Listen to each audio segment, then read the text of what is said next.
नमस्कार, मैं हूं विवेक अग्रवाल और आप देख रहे हैं विशाल खबर। आज हम चर्चित चेहरे के अपने सुप्रसिद्ध प्रोग्राम के तहत शहर के जाने माने व्यवसायी और कई सामाजिक संगठनों के पदाधिकारी के रूप में मिलवाने जा रहे हैं श्री आशीष मोंगिया जी से। आशीष जी, आपका स्वागत है हमारे स्टूडियो में। तो आशीष जी, मैं आपसे ये पूछना चाहता हूँ कि आपने पढ़ाई कहाँ तक की है? मेरी schooling Satna Saint Michael school में 12th मेरा कंप्लीट हुआ। फिर मैंने पुणे से IGNOU Indira Gandhi Open University से मैंने बीसीए अपना कंप्लीट किया। उसके बाद व्यवसाय में आ गए।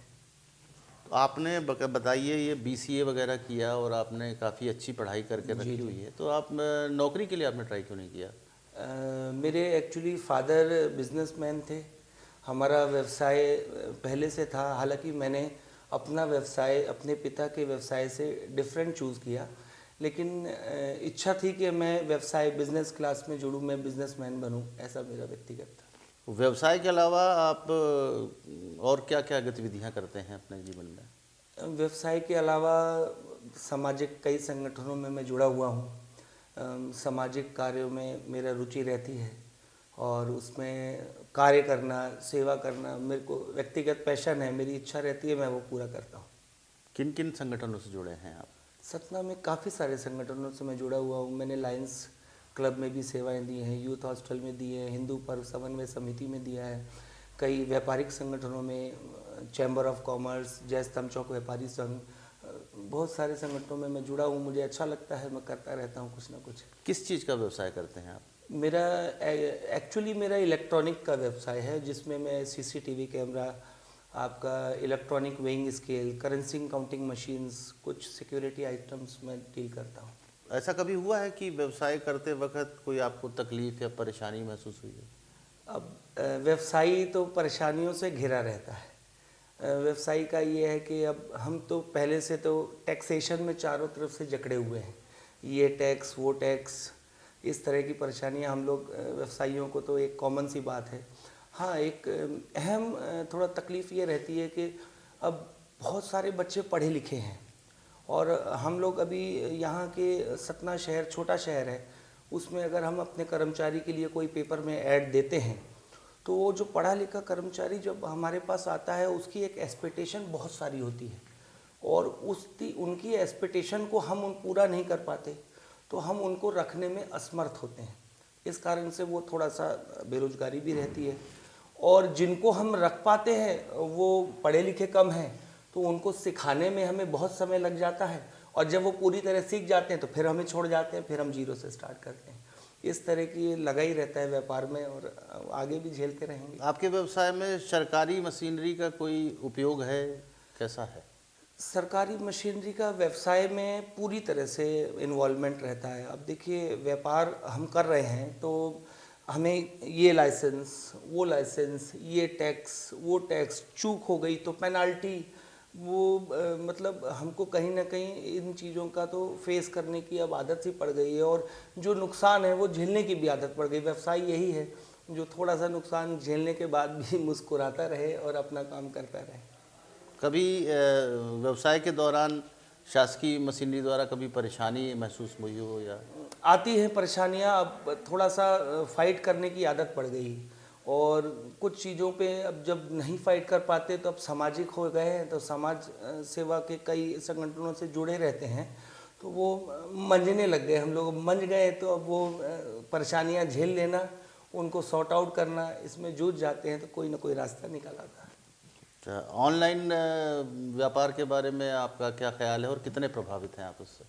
ऑनलाइन व्यापार सच में आम व्यापारियों को बहुत तकलीफ़ दे रहा है और उसका सबसे बड़ा उदाहरण ये है कि इलेक्ट्रॉनिक्स पहले टूट गया, कपड़े वाले टूट गए और सतना का एक सबसे बड़ा उदाहरण है कि आप अगर सिविल लाइन चौराहे से आप पतेरी तक चले जाएं तो वहाँ छोटा छोटा किराने का व्यवसायी रिलायंस स्टोर के खुलने के बाद बहुत टूट गया है उनका व्यवसाय। इसलिए मुझे ज़्यादा जानकारी इसलिए भी है कि मेरा इलेक्ट्रॉनिक कांटे का काम है और लगभग किराने व्यापारियों से मैं जुड़ा हुआ हूँ और वो उनका व्यवसाय बहुत प्रभावित हुआ है अपने रिलायंस स्टोर से।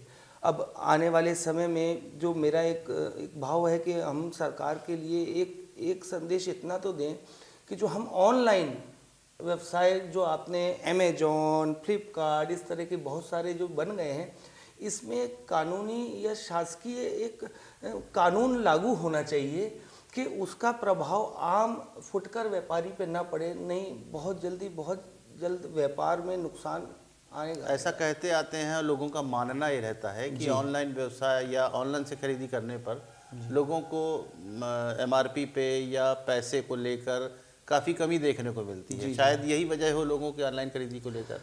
ऑनलाइन खरीदी एक्चुअली क्या है, जो ये बड़ी कंपनीज हैं ये होलसेलर, डिस्ट्रीब्यूटर, मैन्युफैक्चरर से डायरेक्ट परचेज करके कस्टमर के घर तक पहुंचा रहे हैं, और जो व्यापारी है वो व्यापारी डीलर, डिस्ट्रीब्यूटर, सुपर स्टॉकेट, इस तरह की चेन से जुड़ा हुआ है। ऐसा नहीं है कि वहाँ उसको इतना मार्जिन मिल रहा है, वो मार्जिन पूरा एक चैनल में बटा हुआ है, और वो मार्जिन, वो पीच के चैनल को इन्होंने तोड़ के डायरेक्ट वहाँ से कस्टमर के घर तक अगर माल पहुँचा दिया तो ये व्यवसाय तो मतलब कुछ ही लोगों के हाथ में रह जाएगा, और ज़्यादातर लोग इससे बड़ा तकलीफ में और भोगेंगे। वो इस सिस्टम के ऊपर एक कानून बनना चाहिए कि वहाँ से यहाँ तक अगर अपना ऑनलाइन व्यापार में भी जो अगर हम ऑनलाइन मंगा रहे हैं तो वो उसी रेट तक आए जो रेट में आपको लोकल मिल रहा है। और मैं तो व्यापारियों से निवेदन भी करूँगा कि आप अपने लोकल व्यापारी को व्यवसाय दें, व्यापार दें, और वो भी यही सोचे कि आपको व्यवसाय दें, नहीं तो तकलीफ़ें जो हम आगे देख रहे हैं आने वाला समय तकलीफ दे ज़्यादा हो जाएगा। अगर देखा जाए तो आप कई संगठनों से भी जुड़े हैं, विंध्य चैम्बर ऑफ कॉमर्स से भी जुड़े हुए हैं, तो ऑनलाइन व्यापार को लेकर आप लोगों ने अभी तक क्या कदम उठाए हैं? ऑनलाइन व्यापार को लेकर सतना के चैम्बर ऑफ कॉमर्स हो, कैट संस्था हो, ऐसी बहुत सारी संस्थाएं हैं जिन्होंने सरकार से बात करने के लिए पत्राचार, बैठकें और बड़े अधिकारियों के साथ सिटिंग्स करी हैं, लेकिन अभी तक सरकार से संतुष्टजनक हम लोग को कोई जवाब नहीं मिला। और आप सतना शहर के युवाओं के लिए अगर कुछ कहना चाहते हो तो कोई संदेश हो आपका? मैं तो यही कहूँगा कि आप जैसे युवा आजकल थोड़ा सा भटक रहे हैं, मैं उनसे एक ही संदेश उनको दूंगा कि पहले अपनी लाइफ और करियर की तरफ ध्यान दें। पूरा जीवन पड़ा हुआ है सुख भोगने के लिए। अगर आपने शुरुआती दौर पे सुख ढूंढ लिया तो वो आपका जीवन आने वाले समय में आपको कष्टदायी होगा, आपको उस समय स्ट्रगल करनी पड़ेगी। और आपने शुरुआती दौर पे स्ट्रगल कर ली तो आप आने वाले समय में अपने लिए नहीं, आप अपने परिवार के लिए भी सुख संजो के चले जाएंगे। ठीक है आशीष जी, आपने आप समय दिया, बहुत बहुत धन्यवाद विवेक जी।